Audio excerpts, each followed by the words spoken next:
সুবহান রাব্বিয়াল আ'লা। আমার রব এমন রব, কত পবিত্র রব। আমার রব এমন রব, কত পবিত্র রব।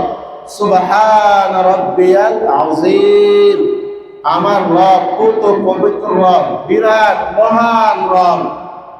এই বান্দা যখন গুনাহ খাতা মাথায় লয়ে যখন সিজদায় লুটিয়ে পড়ে সুবহান বলে আল্লাহকে যখন ডাক দেয়, আল্লাহ তাআলা ফেরেশতাদেরকে ডাক দিয়ে বলেন, শোনো, আমার বান্দা যদিও গুনাহ করেছে, যদিও মিথ্যা কথা বলেছে, যদিও জিনা করেছে, যদিও মদ পান করেছে, আজকে জুমার দিন সিজদায় লুটিয়ে পড়ে শরীরের সমস্ত শক্তি দিয়ে সিজদায় লুটিয়ে পড়ে তার নাপাক জবান দিয়ে আমাকে সুবহান বলেছে, আমাকে পাক ও পবিত্র বলেছে, আমাকে বড় বলেছে, আমার বরত্ব ঘোষণা দিয়েছে। আমি যে বড়, আমার যে বরত্ব আছে এটাকে বান্দা মাতাকে সিজদার সাথে নুয়ে এটা লতি স্বীকার করেছে। শোনো, সাব্বাহতানি সাব্বাহতুকা, বান্দা আমাকে পবিত্র বলেছে, যাও বান্দার গুনাহ থেকেও আমি আল্লাহ তাআলা বান্দাকে পাক ও সাফ বানায়া দিলাম। এটা হলো নামাজের একটি গুণ। তুমি যদি জিনাও করো তারপরও নামাজে আসো, তুমি যদি অন্যায় করো নামাজে আসো, আল্লাহ তাআলার দরজা সব সময় খোলা।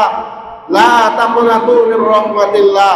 ফজরে গুনাহ করেছো, লা তাকুনাতু মির রাহমাতিল্লাহ। ফজর পড়ো নাই, জোহরে আসো, জোহরের নামাজ আদায় করো নাই, আসরে আসো, আসর কাজা করেছো, মাগরিবে আসো, মাগরিব পড়ো নাই, লা তাকুনাতু মির রাহমাতিল্লাহ। ঈশার সময় আসো, আরে ঈশার নামাজটাও পড়তে পারলা না, লা তাকুনাতু মির রাহমাতিল্লাহ। এখনো তো ফজর সময় অতিবাহিত হয় নাই, ফজরে আসো, আমি আল্লাহকে দুইটা সিজদা দাও, দুই ফোঁটা চোখের পানি ছেড়ে দাও, লা তাকুনাতু মির রাহমাতিল্লাহ। মাপ চাইতে দেরি হবে তো আল্লাহ তাআলা বিগত জীবনের সমস্ত গুনাহ খাতা সেকেন্ডের মধ্যে মাফ করে দিবেন। আল্লাহ পাক রব্বুল আলামিন বলেন, ফাফিরু ইলাল্লাহ, ফাফিরু ইলাল্লাহ, ইন্নী লাকুম মিনহু নাযীরুম মুবিন।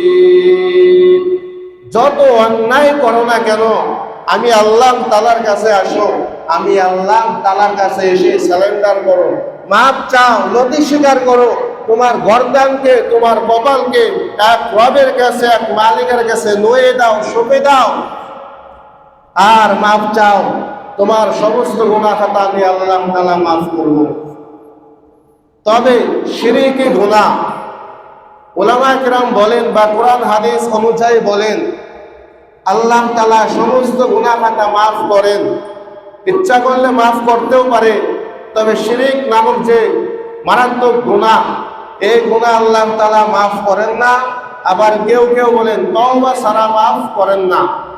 তওবা শাব্দিক অর্থ হচ্ছে ফিরে আসা, গুনাহকে পরিত্যাগ করা, গুনাহ ছেড়ে দেওয়া, নেক আমল ধরা, তওবা করা, কান্নাকাটি করা, এটা হচ্ছে তওবা। কেউ যদি শিরকের গুনাহ করে, কেউ যদি শিরকের গুনাহ করেন তাহলে লা তাকুনাতু মির রাহমাতিল্লাহ, তোমার ভুল হতে পারে। আমি আল্লাহ যেমন দয়ালু, আমি আল্লাহ তেমন গফফার। ইন্নাল্লাহা ইয়াগফিরু যুনুবা জামিআ, তোমার সমস্ত গুনাহ খাতা মাফ করার দায়িত্ব আমার। তোমাকে বানাইলাম আমি, তোমাকে বানানেওয়ালা আমি, তোমার রিজিকের মালিক আমি, তোমাকে জান্নাত জাহান্নামে দেওয়ার মালিক আমি, এবং তোমার গুনাহ খাতা মাফ করব কি করব না এই মালিক একমাত্র কে? আল্লাহ তাআলা। যাদের রব আছে তারা কখনো বিফলে যায় না। মূসা আলাইহিস সালাতু ওয়াস সালামের রব ছিল, ফিরআউন তাকে তাড়া করলেন। আল্লাহু আকবার। মূসা আলাইহিস সালাতু ওয়াস সালামের রব ছিল, তার রবের উপর ইয়াকিন রেখে, আস্থা ভরসা রেখে যখন সমুদ্রের মধ্যে তার হাতের লাঠি দিয়ে বাড়ি দিল বা আঙ্গুল দিয়ে হাত দিয়ে ইশারা করলো, সুরঙ্গের মতো আল্লাহ তাআলা সমুদ্রের সমস্ত পানিকে সরাইয়া আল্লাহ তাআলা বিশাল বড় একটা রাস্তা তৈরি করে দিলেন। কারণ মূসা আলাইহিস সালাতু ওয়াস সালামের রব ছিল, ক্বালা রাব্বি ইন্নী সায়াহদিন। যার রব আছে সে কখনো হতভম্ব হয় না, নৈরাশ হয় না। যদিও গুনাহ হয়ে যায়, আসো নামাজের দিকে আসো, ফাফিরু ইলাল্লাহ, ফজরে আসো, আরে জোহরে আসো, জোহরে নাই আসরে আসো, মাগরিবে আসো, ইশায় আসো। প্রখ্যাত আলেমদের আল্লামা নজরুল ইসলাম কাসেমি দামাত বারকাতুহু আলিয়া বলেন, বান্দাকে আল্লাহ তাআলা সৃষ্টি করেছেন তার ইবাদত করার জন্য, কথা ঠিক। তবে নামাজ যে আল্লাহ তাআলা মিরাজের রাত্রে রাসূলুল্লাহ সাল্লাল্লাহু আলাইহি সাল্লামের কাছে হাদিয়া দিলেন বা পদার্পণ করলেন, 50 ওয়াক্ত নামাজ দিয়েছিলেন। তাহলে আল্লাহর নবী আসমান থেকে আসার পথে, মিরাজ থেকে আসার পথে তার ভাই মুসা কালিমুল্লাহর সাথে সাক্ষাৎ হয়ে গেল। মুসা আলাইহিস সালাম বললেন, কি অবস্থা? তো আল্লাহ রাসূল বললেন, 50 ওয়াক্ত নামাজ আমি সহকারে আমার উম্মতকে আল্লাহ তাআলা পড়ার হুকুম দিলেন। মুসা আলাইহিস সালাম রেগে গেলেন, আরে আমার উম্মত 3 ওয়াক্ত নামাজ পড়তে পারে না, অলসতা করে। আমি বলি ডানে যাও, তারা চলে বামে। আমি বলি হকের পক্ষে চলো, হকের ঝান্ডা উত্তোলন করতে হবে, তারা কয় না, কুফরের দিকে চলে। আমার উম্মত তো আমার কথাই মানে না, 3 ওয়াক্ত নামাজ ঠিক মতো পড়বে জামাতের সাথে, এটাই আদায় করতে পারে না। আপনার উম্মত 50 ওয়াক্ত নামাজ আদায় করবে তো করবে কিভাবে? তো আল্লাহ তাআলা 9 বার গেলেন, 45 ওয়াক্ত নামাজ কমিয়ে আনলেন। এরপর আল্লাহ তাআলা শেষ 5 ওয়াক্ত নামাজ দিলেন, আর বললেন, নবী শুনেন, ইবাদত করার জন্য বান্দাকে আমি আল্লাহ তাআলা বানাইছি, কথা ঠিক। তবে নামাজ যে দিলাম, নামাজও একটা ইবাদত, ফরজ ইবাদত। ঈমান আনার পর মুসলমানদের কাজ হচ্ছে ঈমান আনার পর ইসলামের ফরজ বিধান নামাজ আদায় করা বা নামাজ কায়েম করা। সামর্থ্য থাকলে যাকাত দেওয়া, দান সদকা করা, সামর্থ্য থাকলে হজ করা, রমজানের রোজা রাখা। তা আল্লাহ তাআলা বুঝাইতে চায় নামাজ এই কারণে, বান্দা যখন সিজদায় লুটিয়ে পড়বে, বান্দা যখন রুকুর মধ্যে ঝুঁকে যাবে, ওই যে সুবহান বলে আমাকে ডাক দেবে। তার যদি শিরকে গুনাহ হয়ে থাকে, যখন বৈঠকের মধ্যে বসে আল্লাহুম্মা ইন্নী যালামতু নাফসি যুলমান কাসীরা, তার অপরাধের কথা স্বীকার করবে, যুলমান কাসীরা, আমি জুলুম করেছি, যুলমান কাসীরা, আল্লাহুম্মা ইন্নী যালামতু নাফসি যুলমান কাসীরা ওয়া লা ইয়াগফিরুয যুনুবা জামিআ। যখন এইভাবে সে স্বীকারোক্তি দেবে আমি গুনাহ করেছি, আর গুনার কথা মনে যখন আসবে, তখন 2 ফোঁটা চোখের পানি বান্দার অতিবাহিত হবে। তখন ফেরেশতাদের সামনে গর্ব করে আমি আল্লাহ তাআলা বলবো, সাব্বাহতানি সাব্বাহতুকা, সে আমাকে পুত ও পবিত্র বলেছে, সে আমাকে বড় বলেছে, আমার বড়ত্ব ঘোষণা দিয়েছে, যাও দুনিয়াতে গিয়ে তাকে এলান করে দাও, তোমাকে আল্লাহ তাআলা সমস্ত গুনাহ থেকে পাক সাফ বানায়া দিয়েছে। নজরুল ইসলাম কাসেমি সাহেব বলেন, কিতাবের কথা তার মধ্যে শুনেছি, বান্দা যখন সিজদায় লুটিয়ে পড়ে, তো আল্লাহ আর বান্দার মধ্যে কোনো পর্দা থাকে না। যেমন মুসা আলাইহিস সালাম ওয়া কাল্লামাল্লাহু মুসা তাকলিমা, 40,000 বা যাই হোক যতবার আল্লাহর সাথে কথা বলেছেন, কোনো না কোনো পর্দা ছিল। আখিরে জামানার উম্মত যখন নামাজে লুটিয়ে পড়ে, যখন মালিকের কাছে প্রার্থনা করে, গুনাহ থেকে পানা চায়, নেক আমল ধরতে চায়, সহযোগিতা চায়, তখন বান্দা আর রবের কাছে কোনো পর্দা থাকে না। সমস্ত পর্দা আল্লাহ তাআলা সরিয়ে দেয়, সমস্ত পর্দা আল্লাহ তাআলা সরিয়ে দেয়। তিনি উক্তি দিয়েছেন, রাসূল যখন মিরাজে গেলেন, তখন আল্লাহ তাআলা বলেন, আপনি আর আমি কথা বলবো, আপনার মাঝে আমার মাঝে, মুসা আলাইহিস সালামের মাঝে আমার মাঝে কোনো না কোনো পর্দা ছিল, তবে আপনার মাঝে আমার মাঝে আজকে যেমন কোনো পর্দা নাই। আমি যেমন রহমান, আপনার নামও দিলাম রহমান। আমি যেমন দয়ালু, আপনার নামও দিলাম দয়ালু। আমি যেমন গফফার, আপনার নামও দিলাম গফফার। আপনার মাঝে আমার মাঝে আজকে মিরাজের রাত্রে যেমন কোনো পর্দা নাই, উন্মুক্ত পর্দা হয়ে গিয়েছে। আপনার গুনাহগার বান্দা যখন সিজদায় লুটিয়ে পড়ব, আমি আল্লাহ তাআলা 70,000 নূরের তাজাল্লি মার্কা পর্দা সরিয়ে বান্দার সমস্ত গুনাহটা মাফ করে দেব। তাহলে তওবা আর এক নাম হচ্ছে নামাজ। নামাজ কায়েম করা, নিজেও নামাজ পড়া, বিবিকেও নামাজের আদেশ করা। আর সংসারে শাসনের লাঠি রাখা, ছেলে মেয়ে যেন অভদ্র হয়ে না যায়, ছেলে মেয়ে যেন দিন শেখে, ইসলাম শেখে, কোরআন শেখে, হাদিস শেখে, ওলামা কেরামের পিছে যেন সময় দেয়, হক্কানি ওলামা কেরামের পিছে যেন সময় দেয়, শাসনের লাঠি রাখা। আল্লাহ পাক কোরআনের মধ্যে বলেন, ও আনফুসাকুম ওয়া আহলিকুম নারা, নিজে জাহান্নাম থেকে বাঁচো, আহাল পরিবার পরিজন তাদেরকেও জাহান্নাম থেকে বাঁচাও, তাদেরকেও জাহান্নাম থেকে বাঁচাও। তারা যেন গুনাহের মধ্যে নিমজ্জিত হয়ে জাহান্নামের দিকে ধাবিত না হয়। তাদেরকে জান্নাতের লোভ লালসা দেখাও, তাদেরকে জাহান্নাম থেকে ফিরাও, তাদেরকে আযাবের ভয় দেখাও, তাদেরকে এক রবের প্রশংসার আয়াত শোনাও যে আল্লাহ তাআলা বলেছেন, তোমরা যতই গুনাহ করো না কেন, 5 ওয়াক্ত নামাজ দিলাম, কোনো এক ওয়াক্ত নামাজ যদি তোমার আমার দরবারে কবুল হয়ে যায়, তাহলে সেকেন্ডের মধ্যে সমস্ত গুনাহ খাতা মাফ করব। তবে শিরিক যা আমাদের সমাজে প্রচলিত হচ্ছে, এই শিরিক একটা মারাত্মক গুনাহ। কারণ আল্লাহ তাআলা বলেন, আমি আল্লাহ তোমাকে বানাইলাম, তোমার রিজিকও দিলাম, তোমার হায়াতও দিলাম, ভরণ পোষণ রিজিকের মধ্যে যা যা লাগে সব কিছু দিলাম। তুমি যখন মারা যাবা, তোমার নিয়ম অনুযায়ী, তোমার কলব অনুযায়ী, তোমার আকীদ অনুযায়ী তোমার ফয়সালা করব। কেউ বা জান্নাতে যাবে, কেউ বা জাহান্নামে যাবে। ফারিকুম ফিল জান্নাতি ওয়া ফারিকুম ফিস সাঈর।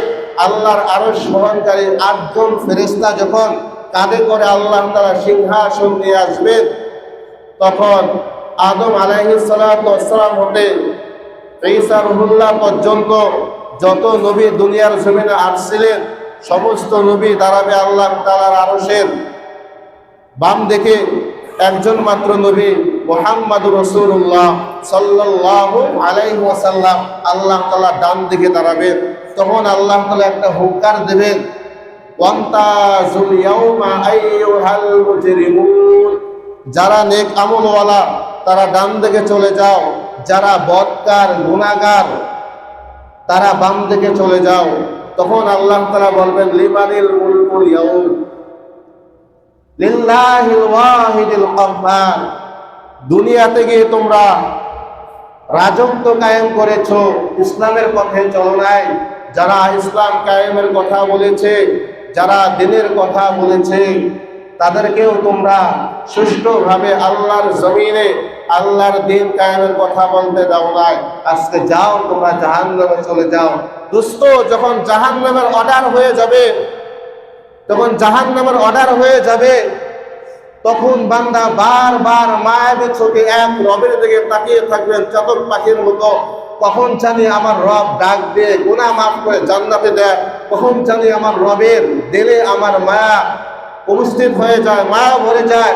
তখন আল্লাহ তাআলা রাগান্বিত অবস্থা বলবেন, ক্বালাকসাউ ফিহা ওয়া লা তুকাল্লিমুন।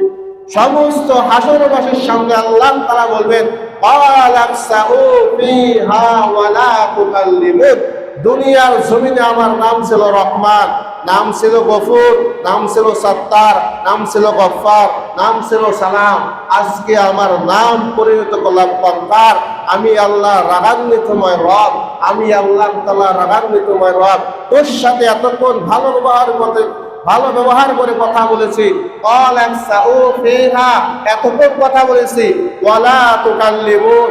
আজ থেকে তোর ঠিকানা হবে জাহান্নাম। পশ্চিম কালেও তোর সাথে আমি, আমার ফেরেশতা, আমার নবী, আমার জান্নাতবাসীরা তোমার সাথে সাক্ষাৎ করবে না, কোনো কথাও হবে না। ওয়ালাহুম আযাবুন আযীম। লাঞ্ছনাময় অবস্থায় জাহান্নামে গিয়ে দিন কাটাও। যাও। আর জান্নাতি বান্দাদের সাথে জাহান্নামে ঢোকার আগে সাক্ষাৎ হয়ে যাবে। তোমরা কি কারণে জান্নাতে, আমরা কোন কারণে জাহান্নামী। আমরা তো একই মহল্লায় বাস করতাম, একই বাজারে যেতাম, একই চার দোকানে আড্ডা দিতাম। নামাজি ব্যক্তিরা অর্থাৎ জান্নাতি ব্যক্তিরা জাহান্নামীদেরকে টার্গেট করে বলবেন, তারা বলবেন আমরা নামাজে ছিলাম। আজ যারা নামাজে ছিল না, যারা বদকার ছিল, গুনাহগার ছিল, জাহান্নামের আসামি, তারা বলবে, হায় আফসোস, ক্বালু লাম নাকু মিনাল মুসাল্লিন।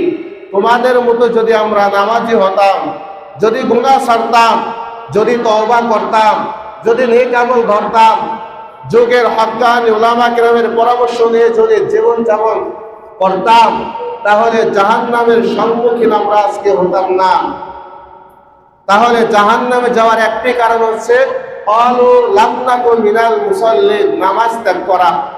হাদিসের মধ্যে আছে কোন ব্যক্তি যদি ইচ্ছাকৃতভাবে 3 ওয়াক্ত জুমা বা 4 ওয়াক্ত জুমা ইচ্ছাকৃতভাবে ছেড়ে দেয়, সে ফাসিক হয়ে যায়, সে কাফের হয়ে যায়, ইসলামে তার কোনো জায়গা থাকে না। হাদিসের ভাষা 3 ওয়াক্ত জুমা বা 4 ওয়াক্ত জুমা বা 3 ওয়াক্ত জুমা ইচ্ছাকৃতভাবে কোনো মুসলমান যদি ত্যাগ করে, তাহলে সাথে সাথে সে কাফের হয়ে যায়। তাকে তওবা করতে হবে, পুনরায় তওবা করে কালিমা পাঠ করে মুসলমান হতে হবে, আবার নামাজ ধরতে হবে। জুমার নামাজ আজ আমাদের সমাজের মধ্যে আজকে মুসল্লিদের অভাব। মসজিদ বিশাল বড় বড় মসজিদ, কিন্তু মুসল্লি নাই। বিশাল বড় মসজিদ, 2 তলা 3 তলা 4 তলা মসজিদ, কোনো মুসল্লি নাই, মুসল্লিদের অভাব। ইমাম সাহেব আমাকে বলেছে এই ফজরে, আজকে ফজরে কয়েকজন মুসল্লি। তাহলে মুসল্লিগুলো কোথায় ছিল? তারা কি আসমানে ছিল না কবরের ভিতরে ছিল? আপনারা সবাই সমাজের মানুষ, কয়েকজন মেহমান থাকতে পারে, সবাই সমাজের মানুষ। ফজরে আপনারা আসলেন না, আসমান থেকে কি আপনারা আসছেন নাকি কবর থেকে উঠে আসছেন? কথাগুলো বলতেছে মঙ্গলের জন্য।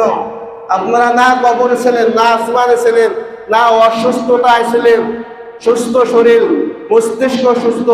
আজকে ফজরে মুসল্লি নাই, জুমার মধ্যে মুসল্লি হাজির। যদিও ফজরের নামাজ ফরজ, ফরজের সাথে যদিও জুমার নামাজ ফরজ, তবে আল্লাহ তাআলা জোহরের 4 রাকাত নামাজ ফরজ করেছেন। জুমার দিন আল্লাহ তাআলা 2 রাকাত নামাজ কমিয়ে 2টা খুতবার ব্যবস্থা করেছেন। খুতবা শোনা ওয়াজিব, জুমার নামাজ পড়া ফরজ। তারা সারা সপ্তাহে নামাজ পড়লেন না, জুমার দিন ফজরেও আসলেন না, জুমার দিন শুধু জুমার ওয়াক্ত পড়লেন, আগের সুন্নত নাই, পরের সুন্নত নাই। জুমার দিন আসর নাই, মাগরিব নাই, ইশা নাই। শনিবার ফজর, জোহর, আসর, মাগরিব, ইশা, এভাবেই তো আমাদের দিন অতিবাহিত হচ্ছে। আর আমাদের হায়াত কমে যাচ্ছে। আমরা জান্নাত থেকে দূরে চলে আসছি আর জাহান্নামের দিকে ধাবিত হচ্ছি। দোস্ত, দুনিয়াটা হচ্ছে একটা পরীক্ষার হল। আল দুনিয়া ইমতিহান, এটা পরীক্ষার হল। কষ্ট মুজাহাদা হবে, পরীক্ষার হলে কঠিন প্রশ্ন আসবে। তবে এই পরীক্ষার হলে কষ্ট মুজাহাদা করে তোমাকে পরীক্ষা উত্তীর্ণ হতে হবে, পরীক্ষা পাস হতে হবে। পাস হলে তোমার ঠিকানা হবে জান্নাত। আর বলছিলাম 4টি নহর থাকবে জান্নাতের মধ্যে, তার মধ্যে একটি নহর থাকবে শরাবের নহর। শরাবের নহর থাকবে, দুধের নহর থাকবে, মিষ্টন পানীয়ের নহর থাকবে, মদের নহর থাকবে। এই 4টি নহর বিশিষ্ট একটি জান্নাতের বালাখানা আল্লাহ তাআলা জান্নাতের ভিতরে দান করে দিবেন। শর্ত হচ্ছে নেক আমল। নেক আমল শর্ত, নেক আমল শর্ত। ইমানের সাথে নেক আমল শর্ত। ইমানদার হয়েছে তো নেক আমল করতে হবে। নামাজ পড়া নেক আমল। আর ওই নামাজে আল্লাহ তাআলা খুশি হবে না। যদিও আমি গ্রামের ছেলে, গ্রামে থাকি, আমি দিন ভরে নামাজ পড়লাম, কুরবানি দিলাম, হজ করলাম, যাকাত করলাম, পিতা মাতার খিদমত করলাম, আমার পাড়া প্রতিবেশী না খেয়ে অনাহারে দিন কাটাচ্ছে, তাদের চিকিৎসার খবর নিলাম না, তাদের ভরণ পোষণের দায়িত্ব নিলাম না। আমি শুধু নামাজ নিয়ে ব্যস্ত, হজ নিয়ে ব্যস্ত, যাকাত নিয়ে ব্যস্ত। তাহলে ওই নামাজের দাম আল্লাহ তাআলার কাছে হবে না। নামাজ কবুল হবে ঠিক, আপনার নামাজ কবুল হবে ঠিক, ওই নামাজে আল্লাহ তাআলা খুশি হবে না। কারণ আল্লাহর রাসূল বলেছেন, আল মুসলিমু মান সালিমাল মুসলিমুনা মিন লিসানি ওয়া ইয়াদি। খাঁটি মুসলমান ওই ব্যক্তি যার হাত, যার পা, যার চক্ষু, যার কর্ণ, তাহার সুস্থ মস্তিষ্ক দ্বারা অন্য মুসলমান নিরাপদ হতে না পারবে, ওই ব্যক্তি পরিপূর্ণ ঈমানদার দাবি করতে পারবে না। আমি নামাজ পড়লাম, আমার টাকা আছে, হজ করলাম, যাকাত করলাম, আমার পাড়া প্রতিবেশী না খেয়ে অনাহারে দিন কাটাচ্ছে, তার চিকিৎসার দরকার, চিকিৎসার মতো সামর্থ্য নাই বা টাকা নাই, তাদের কাগজ সবর নাই, ঘর বাড়ি নাই, এইগুলো দেখার দায়িত্ব আমার। যদিও নামাজটা কাজা হবে, ওই নামাজে আল্লাহ খুশি হবে। যারা গরিব অসহায় তাদের দেখভালের ক্ষেত্রে যদি আপনার নামাজ মিস হয় বা অর্থ চলে যায়, কিন্তু ওই নামাজ আল্লাহ বহু খুশি হবে, বহু খুশি হবে। কারণ রব যত বড়, রবের উপঢৌকন তত বড়।